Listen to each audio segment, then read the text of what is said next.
Here's an image from Gulliver's Travels. Laputa floats over a magnet. Beneath the small island of Laputa, there's a giant island called Balni-Barbi, which is ruled by Laputa. At the end of Asia, the furthest east of Asia, lies Japan, in the eastern ocean of this mysterious country. Japan, there is a large island called Balni-Barbi, and it's dominated by a 4.5-kilometer flying island, Laputa. In fact, like I said earlier, there was an actual event that became the inspiration for the story of Laputa. At the beginning of the Middle Ages, before the 10th century, it was believed in France that there was a continent above the clouds where humans lived. People believed humans actually lived there, and there were many sightings. What's more, many records of trade exist. Just like that, I would like to introduce the story of a kingdom in the sky, which was said to have existed in history as this week's urban legend. After today's premium broadcast, I'm planning to screen Toshio Okada's Fantasy Theater. There are hints throughout Castle in the Sky that suggest a sequel, so I'd like to take some time to imagine what that would probably look like. Lastly, I'd like to discuss where the idea of Laputa was born. It was in a hidden cafe where Miyazaki drew ideas and stuff. You'll learn about this hidden cafe, so let me introduce it after my lecture. That's all for today's rundown. Let's start talking about Laputa. Are you ready? Alright, let's get started.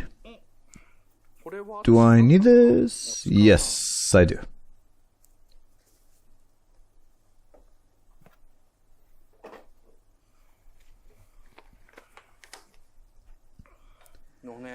I'll have to take a break from time to time because we have a long way to go today.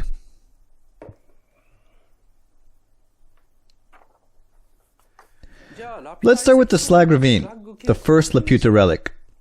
I'm using this image again. This is the Slag Ravine where the main character Pazu lives. As I mentioned earlier, it was left as a setting in Laputa, but you cannot tell what it is just by looking at it.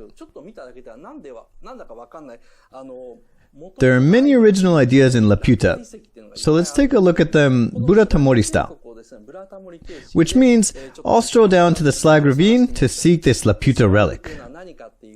First, what is slag? It is waste that is emitted when extracting metal from ore. When extracting metal, copious amounts of waste are produced. Take a look at this concept image. Can you see it? It says Tanju right here.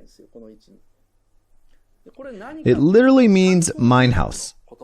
So this is a residential area where coal miners live.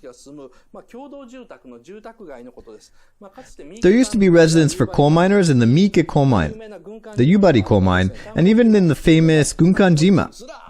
So coal mining houses are lined up here. Originally, the Slag Ravine was a coal mining town.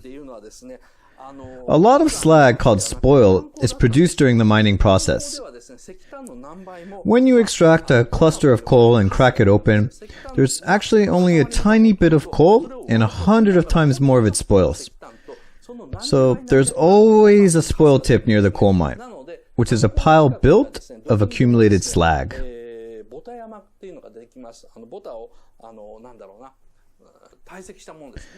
The great thing about Gunkanjima was that all the spoils were dumped into the sea, so there wasn't really a spoil tip.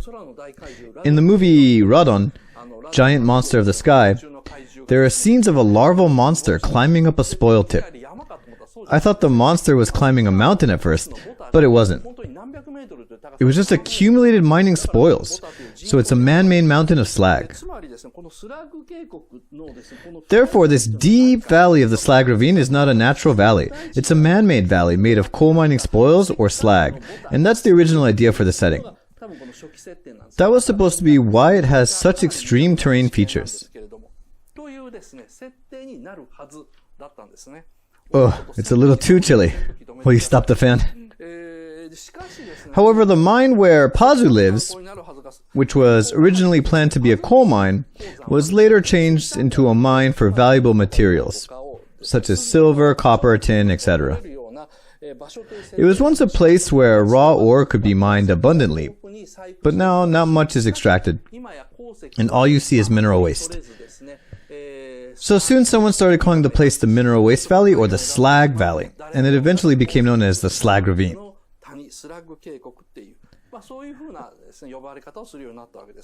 Now, let's take a look at the Slag Ravine again on the previous model.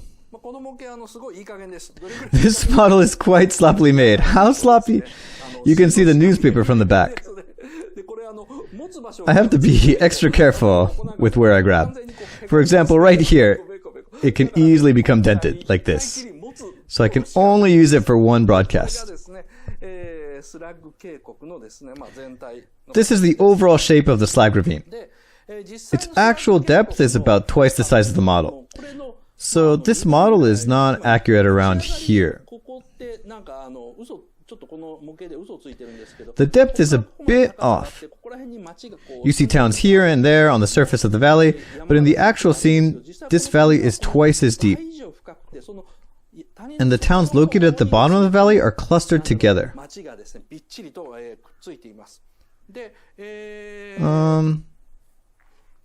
Right at this location, there's a crossroad. This is the main street of the town, and this is the crossroad.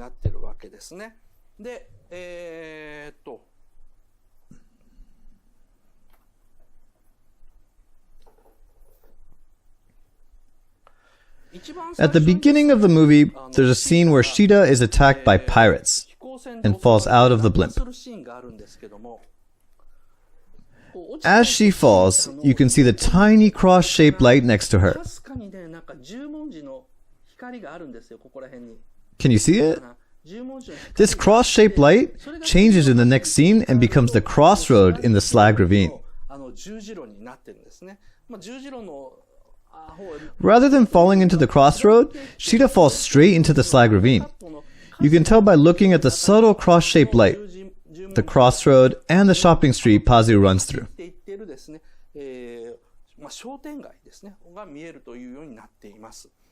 Speaking of Pazu, let's look at this model again. This is the location of the crossroad. Here is Pazu's house.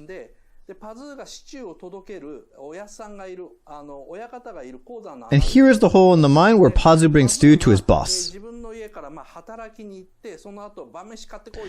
Pazu goes to work from his house, and he was told to buy dinner. So he goes down the street to the shopping area at the crossroad. He buys some stew and then goes back up to the mine for work again, like that.